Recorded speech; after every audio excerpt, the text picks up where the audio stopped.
Sightings are in no way connected with any secret development by any agency of the United States.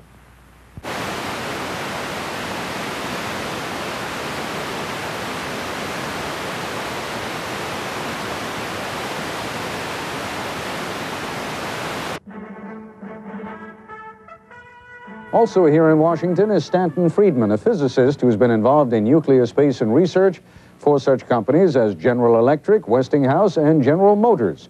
He has studied and lectured on UFOs for almost 30 years and is in Washington this week taking part in the International Symposium of the Mutual UFO Network.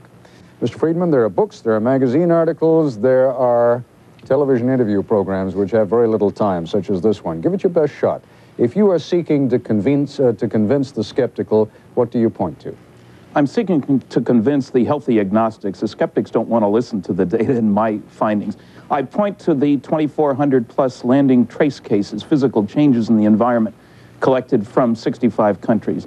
I point to the 3,200 cases in Project Blue Book Special Report 14, 20% of which couldn't be explained and at all the characteristics we attribute to flying saucers.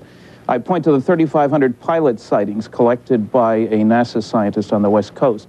I point to Bud Hopkins' 140 abductees with a waiting list of 200, and an enormous amount of data in the form of documents, some of them obtained from the government directly, some not so directly, clearly indicating that our planet is being visited, that some UFOs are alien spacecraft, and that we are indeed dealing with a cosmic Watergate.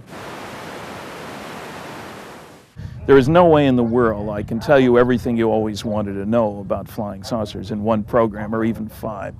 There's an enormous amount of information out there. There's a lot of nonsense out there too. Part of our job today is to separate the two.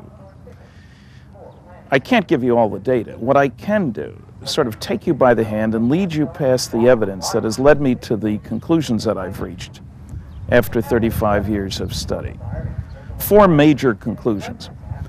1, the evidence is simply overwhelming that planet Earth is being visited by intelligently controlled extraterrestrial spacecraft. In other words, some, underline the some about 18 times, some UFOs are alien spacecraft. Most are not. I don't care about them. 2, the subject of flying saucers represents a kind of cosmic Watergate. That is to say, some few people in the governments of the United States, Canada, undoubtedly many other countries, it is a worldwide problem after all, have known since July 1947, when 2 crashed flying saucers and their crews were recovered in New Mexico, that some UFOs are extraterrestrial spacecraft.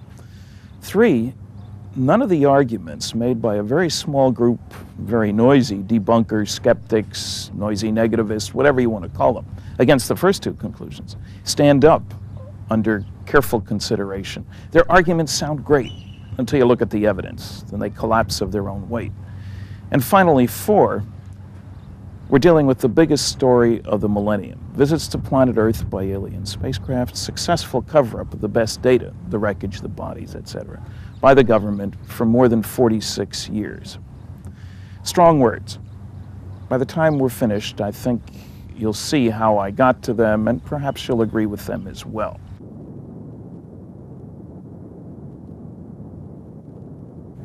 With today's modern technology, it's not too difficult to fake any kind of photographs. You know what computers can do. You see it on television all the time. But that isn't so true for pictures of flying saucers taken 20, 30, 40 years ago, even 10 years ago. There are a lot of pictures. I'm sure there are a lot more sitting in people's drawers at home in their cabinets waiting for the breakthrough to come when the government tells all. But we can look at a selection of these. There have been motion pictures. We're getting to the point where there are a lot of video cameras because lots of camcorders are around. This first one was taken motion picture in the southwestern part of the United States near the Four Corners area. You see the very rapid pace across the middle of the picture. That's a natural monument in the background, not a man-made structure. You notice the second one coming after it. That lasts for a total of about 20 frames, roughly 1 second, not much to work on. So let's slow it down and look at these two going across. Now, movie cameras are not ideal scientific instruments because the exposure time is pretty long, 30th of a second or so, compared to what you'd want for a scientific experiment. But it's an interesting piece of photography. There are a lot of decent stills around which have been analyzed by professional scientists. Here's one of 2 from McMinnville, Oregon, taken by a farmer, Paul Trent, not a sophisticated individual at all. Pictures have been analyzed by Dr. Bruce Maccabee, an optical physicist with a Navy research lab, a very sophisticated individual. He's looked at the original negatives, examined them very carefully. You can see there's 2 pictures, and then we'll blow up the object, enlarge it in the second one. Notice the interesting shape and the sort of hood ornament there up at the middle. This next picture was taken near Rouen, France by a French military pilot 4 years, 6,000 miles away. Same shape, same hood ornament, obviously rented from the same great car rental agency in the sky. This next picture is one of 3 that were taken near Santa Ana, California by Rex Heflin, who worked for the state highway department. He was driving his van. He had a Polaroid camera on the seat of the car, always did, on the seat of the van. Saw this object, took pictures from inside the van, first out ahead of him. You can see that here. We can enlarge that first one, sort of a hat with the dome on it. Then 2 pictures taken outside to the right, taken from inside the van, but through the side door window. This is Santa Ana, California. 3 years later, and 7,000 miles away, includes Romania. We have another set of 3 pictures. There were 3 witnesses to this one, 2 people watching the guy take the pictures. They were analyzed in Romania, again in England, published in one of the better journals of Flying Saucer Review. Here's yet another object from Bolodic, Yugoslavia that looks like the same model. Nobody's saying they all look alike, just as obviously our spacecraft don't all look alike. Here's another set of pictures, this time from Salt Lake City, Utah. There's a sequence of 7. I've seen the negatives uncut, taken by a professional photographer. There's no building there. There's nothing reflecting off glass. You can follow the object as it moves from left to right across the sky. And yes, that's the Mormon Temple in Salt Lake City. And then we'll enlarge number 5, 1 through 7 there, you see. Enlarge number 5. And I think that region around the object is an ionized air plasma related to a magneto-aerodynamic propulsion system. The next picture is from Hawaii. The object's in the upper right-hand portion. You notice the palm trees and the hula girls. And here's a blow-up of that same frame. That's Hawaii. Here's one from Yungay, Peru. 2 objects in this one in the upper left-hand portion of the picture. And here's a sequence from Trindade, I'm told it's pronounced, 600 miles east of the coast of Brazil. The ship was there as part of the International Geophysical Year and had an official Brazilian Navy photographer on board. There'd been a sighting earlier in the week in that area. It was broad daylight. Suddenly everybody shouts, "Hey, there goes a flying saucer." Take a picture, in Portuguese, of course. Grabs his camera, takes the pictures, takes 6 of them. 4 of them show the object. As the object came in from the right at high speed, makes a sharp turn, and takes off again, a Saturn-shaped object like the planet Saturn. The pictures were eventually released to the public by the president of Brazil, Juscelino Kubitschek. Here's the first one. This is at some distance now. Here's number 2. Here's number 3. And here's number 4. And this is the best of the batch. So we'll blow that one up and we'll enlarge it once again. And we're kind of back where we started. At least 50 different companies on this planet that could build things that look like that. But I know of none that back in the 50s could build things that look like that and fly like that. High speed, sharp turn, no noise, no visible external engines, no wings, no tail. If it wasn't built here on Earth, it was built someplace else.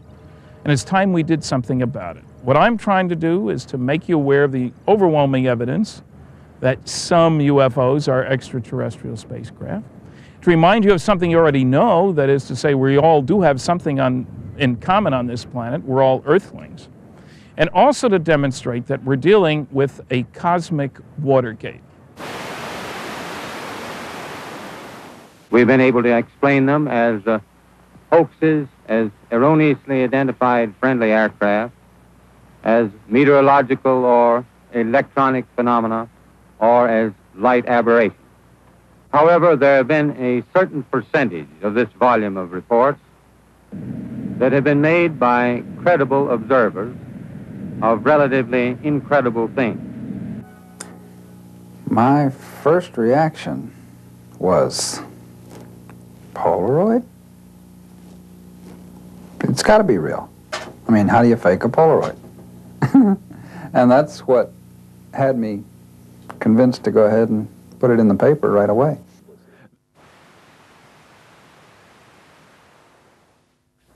With all due respect to the Air Force, I believe that some of them will prove to be of interplanetary origin. During a 3-year investigation, I found that many pilots have described objects of substance and high speed. One case, pilots reported their plane was buffeted by an object which passed them at 500 miles an hour. Obviously, this was a solid object, and I believe it was from outer space. So you'll hear that over and over again, everywhere I go. How come most people don't believe in UFOs? You must be the only scientist that believes in UFOs. Let's look at the facts. Here are the results of 4 Gallup polls that have been taken, asking the same question.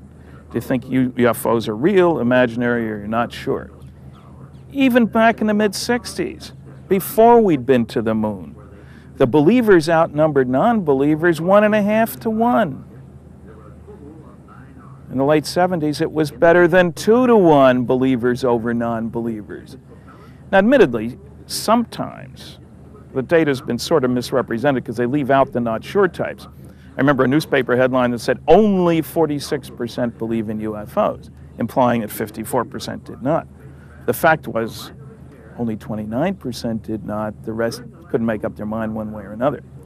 Anyway, you'll notice in the most recent of the polls, and there was another one within the last couple of years, shows the same results.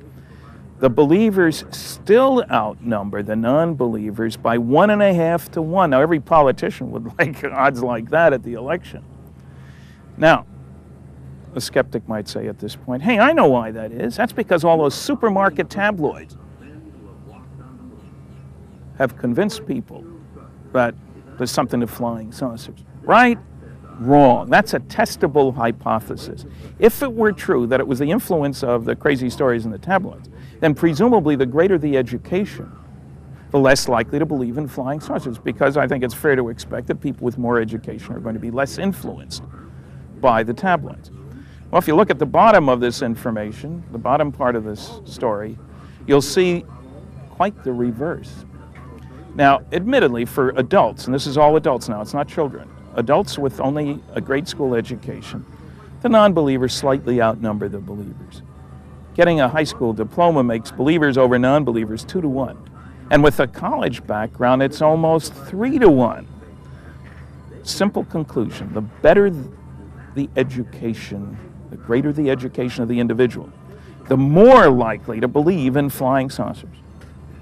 I've often wondered, what if all of us in the world discovered that we were threatened by a power from outer space, from another planet? Wouldn't we all of a sudden find that we didn't have any differences between us at all? Ronald Reagan made allusions to alien forces not once, but 5 different times, including a speech before the United Nations. And why did he say that 5 times? Once, it's a nice figure of speech, but he said it in the United Nations. He said it to Gorbachev in Geneva. Gorbachev responded, saying he didn't disagree with him. He said it at a high school in Maryland. Why bring that up unless there was some reason for bringing it up? The greater the education, the more likely to believe. That's exactly the opposite of what the skeptics have been trying to tell us for decades. But they don't have any data. If you're a believer, you're with the cream of the crop. It's time to come out of the closet. You're not at the bottom of the barrel. Let's stop being apologist ufologist and closet ufologist. Let's tell it like it is. While in space as command pilot on Gemini 5, astronaut General James McDivitt saw an unidentified object approach his spacecraft and then move away when he tried to film it. One astronaut who actually chased a UFO while a fighter pilot in Germany in 1951 is Colonel Gordon Cooper. One of the original 7 Mercury astronauts, Colonel Cooper sent this letter to the United Nations November 9th, 1978, to express his view on UFOs. I believe that these extraterrestrial vehicles and their crews are visiting this planet from other planets, which obviously are a little more technically advanced than we are here on Earth.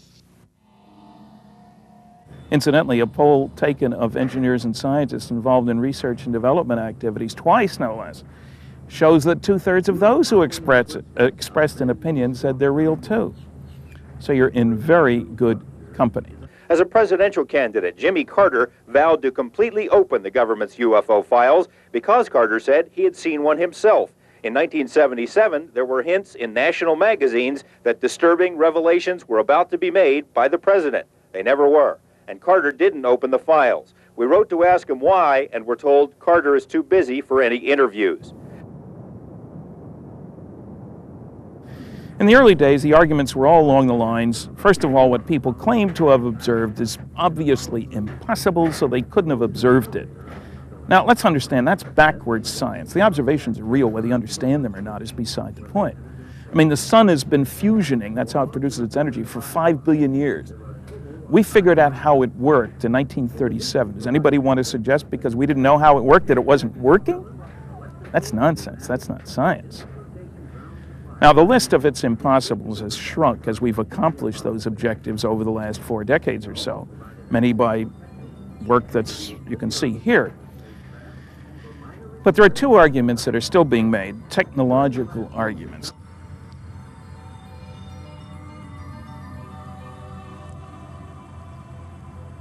The first of the it's impossible arguments is that you can't get here from there. It's usually made in a much fancier way, and typically by astronomers for reasons which I don't understand. The argument goes like this. It's a huge universe out there, billions of light years, billions of galaxies, billions of stars. Surely there's life all over the place out there. And some of that life must be more advanced than we are because they've been around a lot longer than we are. Life all over the place, but you can't get here from there. So give us a few bucks, we'll build a radio telescope and listen for signals because undoubtedly the more advanced civilizations are trying to attract our attention with radio signals. You know, hello Earth, just waiting for us to join the galactic radio network. Did you ever hear such silly nonsense in your life? Especially when you add into the picture, as one professor suggested, when we hook into the network, they will then transmit to us all the secrets of the universe. Why would an advanced civilization give its secrets to a primitive society whose major activity is tribal warfare? That's us, in case you didn't recognize the description. Would make as much sense to give 2-year-olds loaded guns to play with.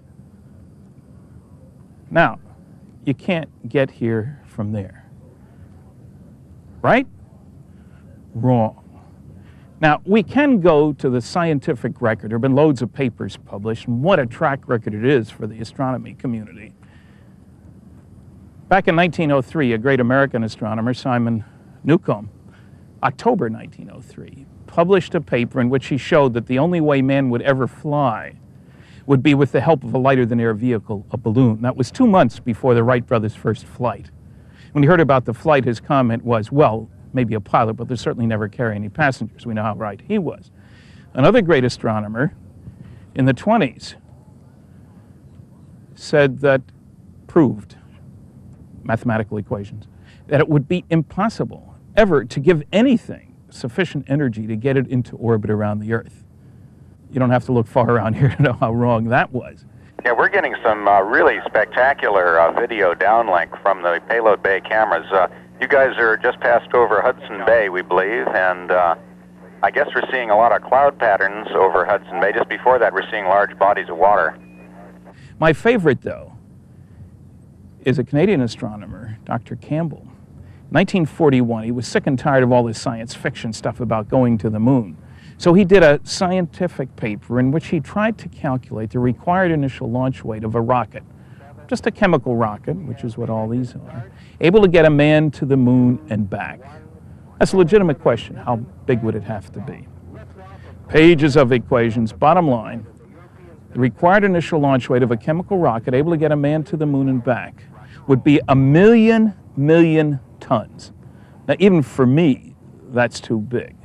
But isn't it interesting that less than 30 years later, we got 3 guys to the moon and back, still with the chemical rocket, whose initial launch weight, one of the members of the Saturn family, like this one back here, the initial launch weight wasn't 1 million tons, it was 3,000 tons. He was off by a factor of 300 million. How could he be so far off? Because he made all the wrong assumptions.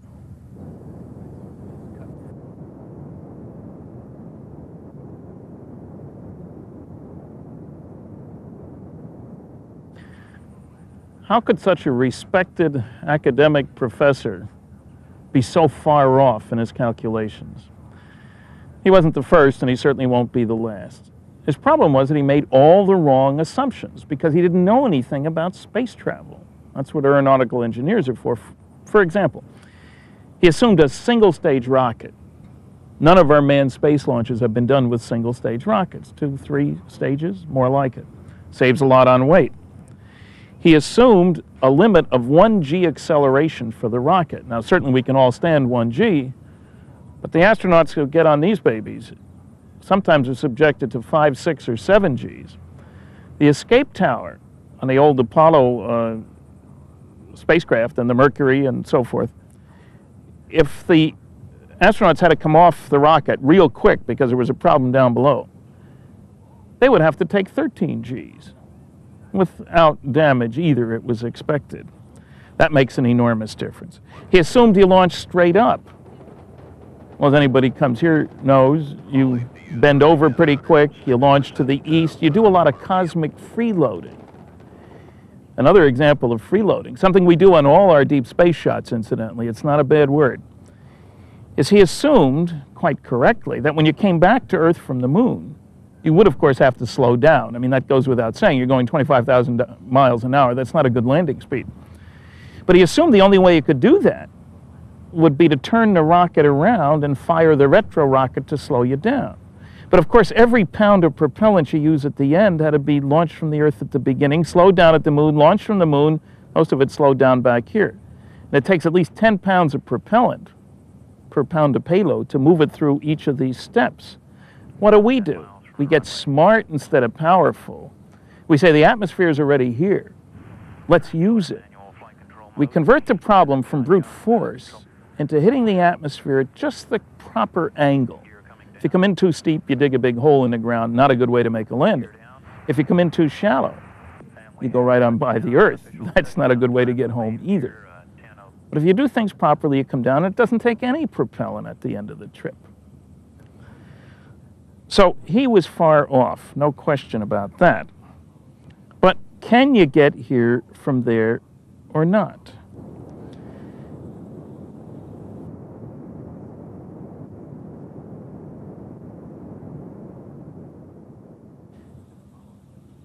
there are loads of papers by aeronautics experts, astronautics experts, engineers, showing that trips to nearby stars, our local neighborhood again, within less than 50 light years, are feasible with round-trip times shorter than the average person's lifespan, and without violating or even amending any of our most sacred laws of physics, and using staged fission or fusion propulsion systems, two different nuclear techniques, on both of which I have worked.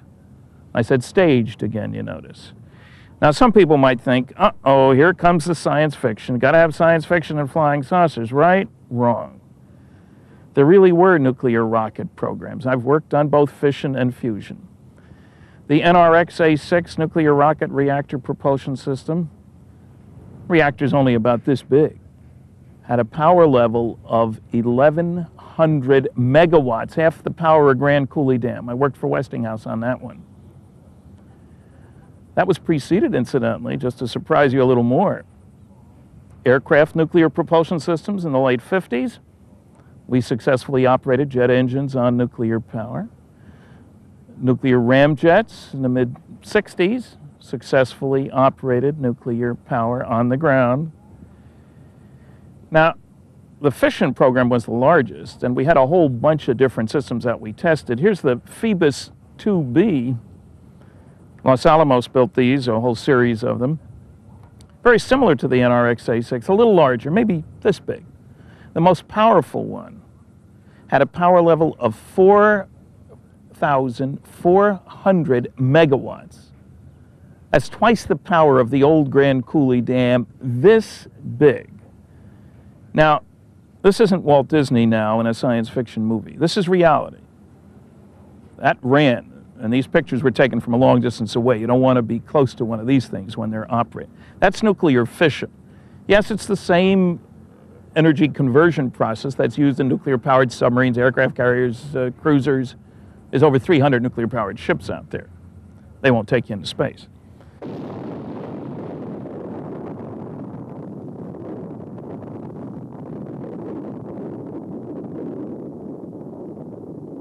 But really, I'm much more excited about nuclear fusion. That may seem like a strange word to you. You realize nuclear fusion is the most important source of energy in all our lives.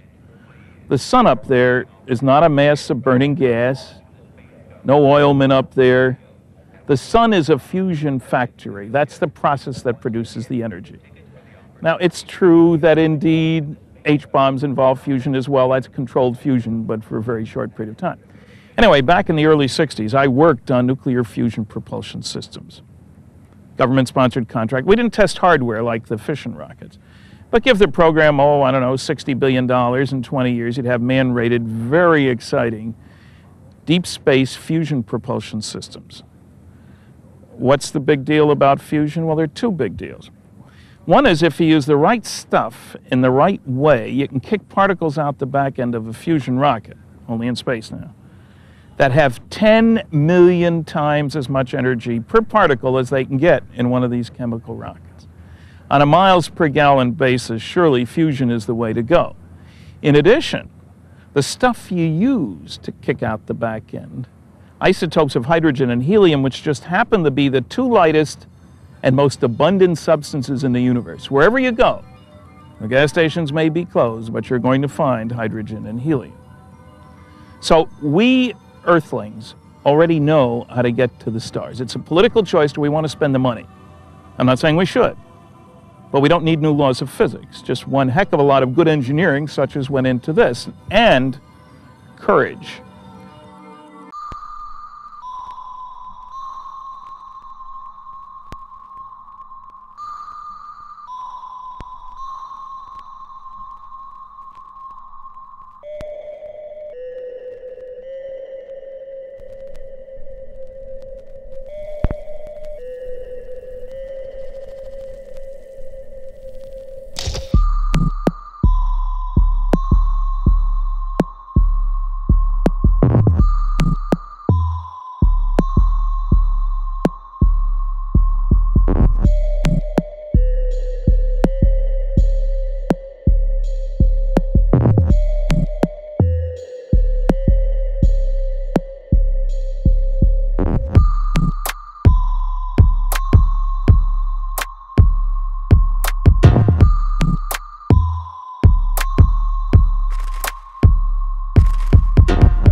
for 1 second. What does that mean? That's 0 to 600 miles an hour in 1 second. It came up above the same mountain. It moved around. It did a step move. It actually went up in the air like this and hovered, then dropped way down. Then it just floated around and cruised around, and then it started coming up the mountain range. Now, when people report flying saucers, the time during which you go around the corner is very, very short. As a matter of fact, it appears that you could stand any acceleration as long as the duration is sufficiently short. I call it the hot potato syndrome. You're baking potatoes in the oven. It's time to take them off, out of the oven, put them on the table. You grab the potato. Do you get burned or not? It depends on how long you hold on to the potato. Obviously, if you stay below some very short time, you're not going to get burned. When you go past that time, you're going to be hurt. Through the telescope, we had seen it was an elliptically shaped light. You know, that's about, because you can only get so close, even with a telescope, to a secure facility. Anyway, it came by up by us very rapidly. It glowed and glowed brighter like a sun, and we almost got the feeling it was going to explode. It glowed so bright, and we backed up behind the car. Then it went down. It glowed back up a little bit, and very softly glided back over back where the mountains where it came up, hovered for a while, and then just sat down, just like you see in the movies. Now, obvious question, of course. So how do you get such a high acceleration? Now, when we physicists accelerate particles in these big accelerators to very high speeds, close to the speed of light, which is an important part of this story, we don't do it by hiring grad students and hitting the particles as they go by with a broomstick or something like that. We do it electromagnetically. You got charged particles, you can hit them with electric and magnetic forces and really get them moving. Now, we talk about hypermaneuverability. We all know very maneuverable systems, Volkswagens, old O.J. Simpsons, a lot of different systems that don't work by carrying along something you throw away, that work by interacting with their surroundings. In the mid-60s, a brilliant professor named Stuart Way, working at Westinghouse, built, with the help of some grad students at the University of California, Santa Barbara, an electromagnetic submarine. Cost him $2,000 for spare parts and stuff. And it worked. No moving parts. Electric and magnetic fields at right angles to each other exert a force at right angles to both. You push against the seawater, which is an electrically conducting fluid. By Newton's laws, it pushes back. And off you go, slipping silently through the seawater, no moving parts. Now, that was a proof of principle device. It worked. Now, you may think, wait a minute. What's any of this got to do with flitting around in the atmosphere? Well, if you replace the electrically conducting fluid, seawater, with ionized air, that's the stuff that glows when a meteor comes in. That's the stuff that surrounds one of the capsules when the manned capsules come back to Earth and they're rushing through the atmosphere at very high speed, slowing down, heating the air. It becomes an electrically conducting fluid, and we have that blackout period. Remember that when the men came down? If you have an ionized air plasma around a vehicle, this is based on measured data, you can control heating, drag, lift, radar profile, little stealth activity there, and sonic boom production. All of these relate to the layer of air around the vehicle. So this is not an incredible technology. Interesting, different, not easy to play with in your basement, but the wave of the future is a magneto-aerodynamic propulsion system.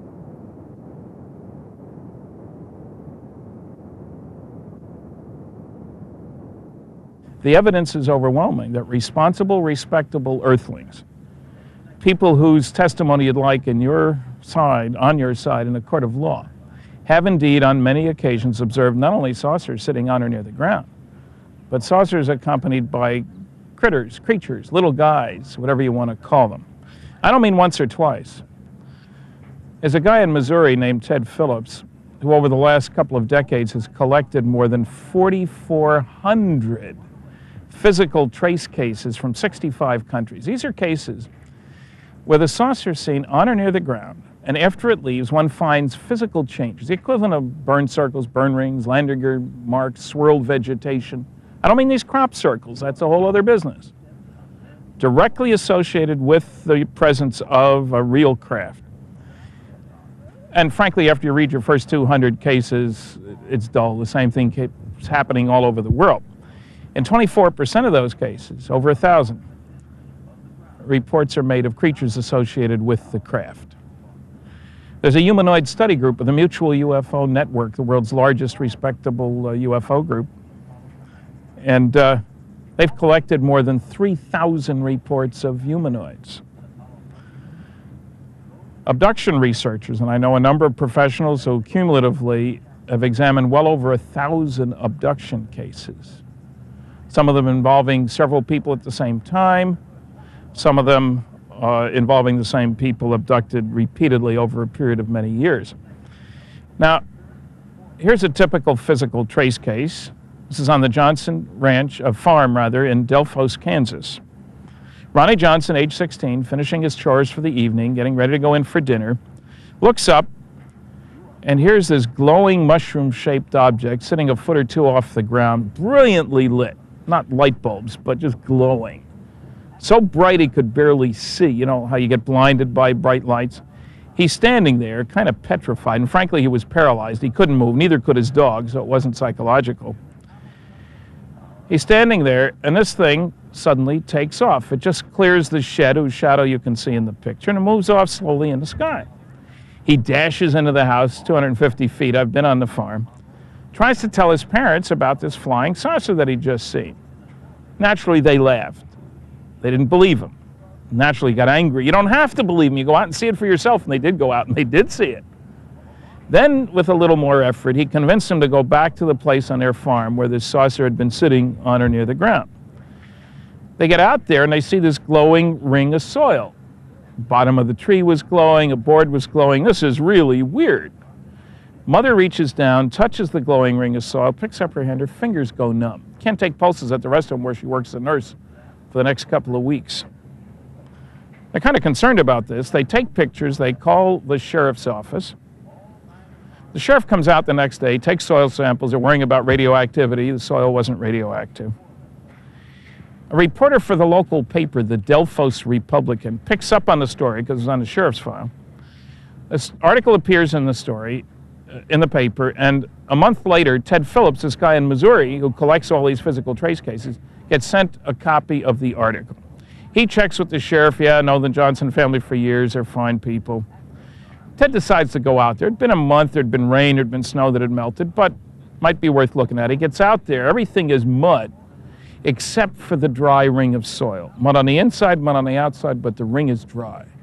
Pours water on the ring, runs right off. Doesn't get absorbed at all.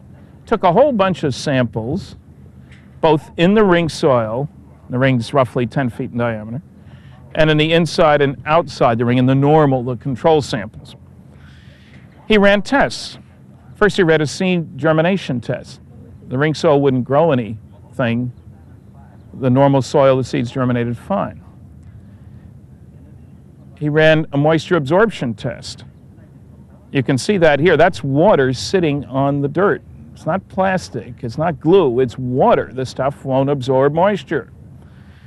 Ted sent me samples of the soil, which you can see here, and I had good agricultural tests done by a professional testing laboratory. They found that the ring soil on the left had a higher level of soluble minerals. These are the things that affect plant growth than the normal soil on the right. They're obviously different in color and texture. That doesn't mean the aliens dumped their garbage here. It probably means that normal soil like that on the right was intensely irradiated with something like microwaves, like cooking a turkey in a microwave oven. It'll penetrate through 14 inches of soil. That's how far down it was dry in this ring. Convert some of the insolubles to solubles. It's a whole new direction for ufological research. A NASA manager has said that they would test any lab specimens that were required for testing about UFOs. He still hasn't agreed to test any soil samples. We're working on it.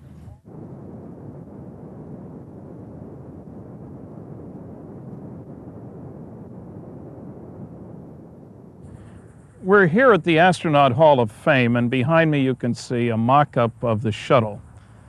That's the leading edge of today's manned spaceflight technology. It's unclassified. But many people seem not to be aware of how much technology has been developed under security. I spent 14 years of my life working on classified advanced research and development programs. They touch every aspect of advanced technology.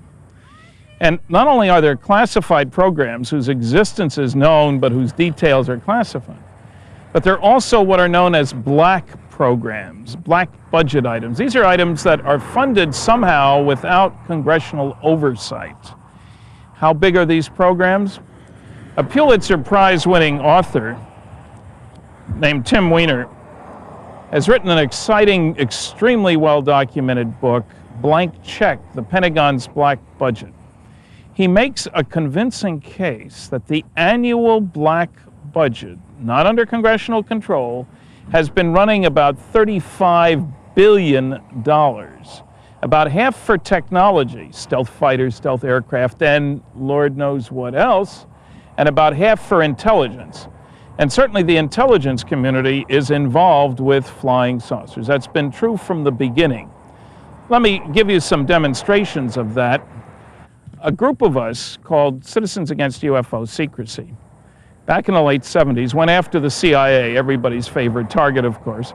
We want all your UFO information. They said, we don't have any UFO information. You do too. We do not. We appeal. They deny. We go to court. There's a procedure under Freedom of Information. The judge asked that they do a search. They did a very limited search. They suddenly found 900 pages of material.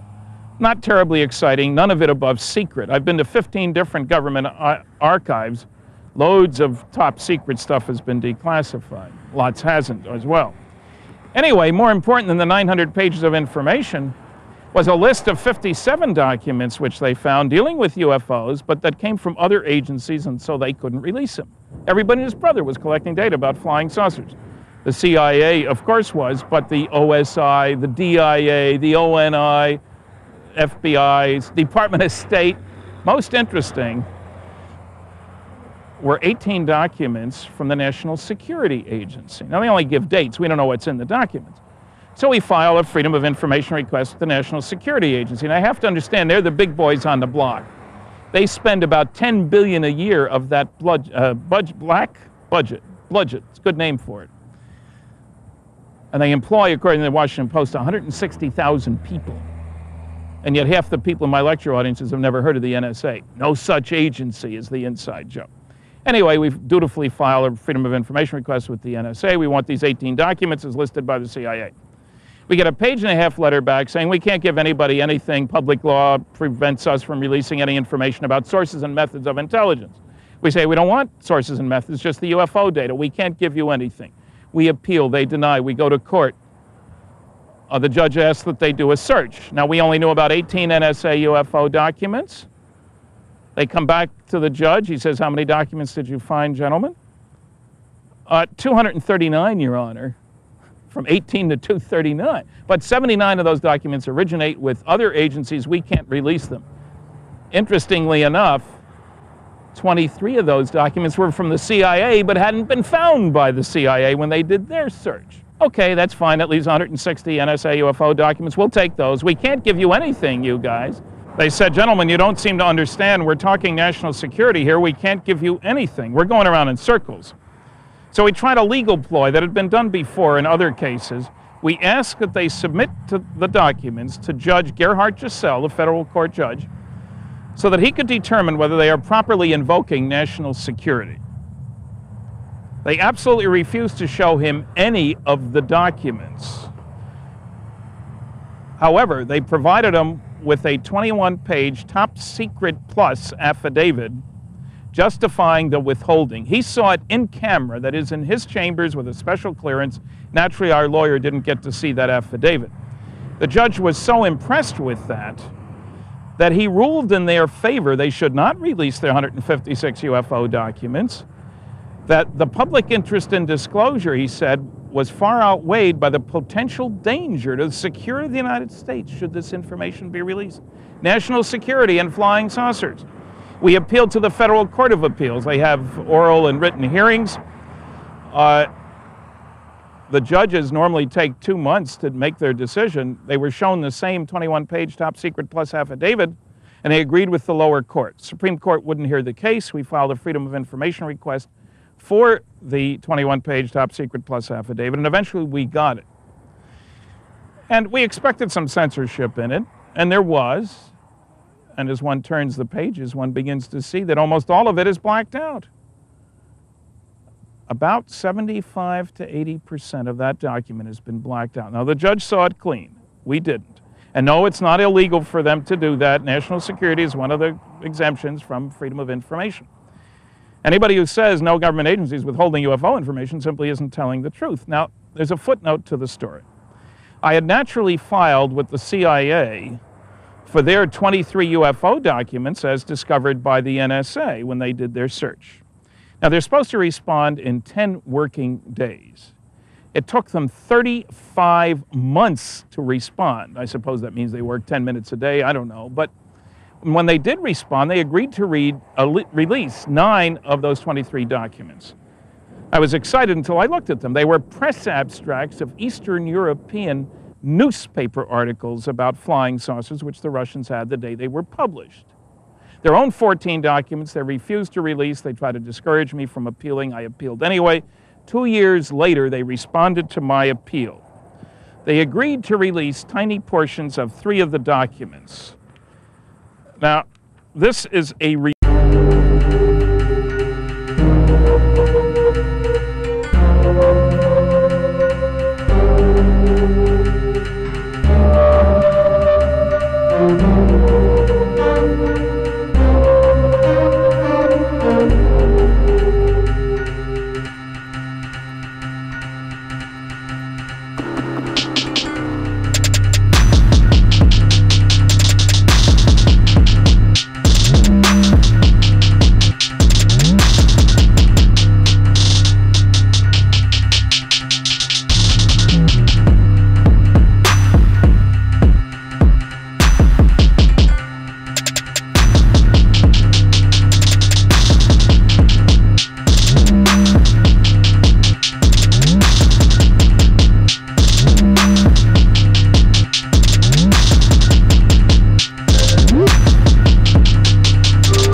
How do you defend against them? You don't want them to know. You know they know.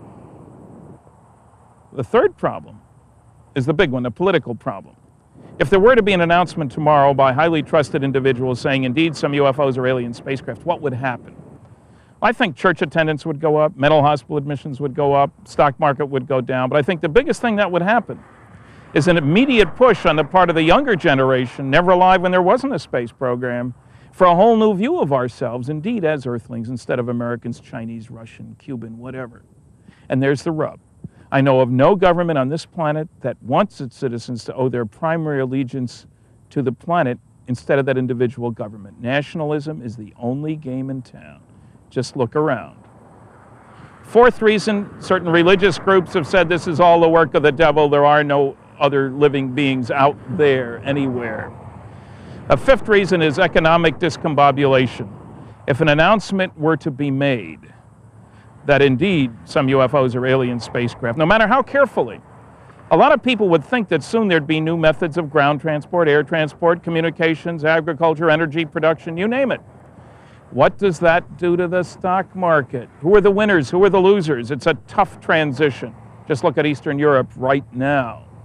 They've got freedom, they've had elections, they don't have bread, they do have inflation. We don't know how to make that transition very well. Okay, now, what are my goals about all this stuff? Very simple. I've got a 16-year-old daughter. I'd like to see her generation act in such a fashion that we could qualify for admission to the cosmic kindergarten. If we can't do that, maybe the cosmic preschool. I think it's the best hope for a decent future for the planet. I have a 6-year-old grandson. I hope his generation behaves in such a fashion that we create a planet that is indeed suitable for intelligent life. I don't think we've done a very good job so far. If you have information for me, if you know anything about crash saucers, government cover-up, and you don't want your name used, that's okay. Please contact me.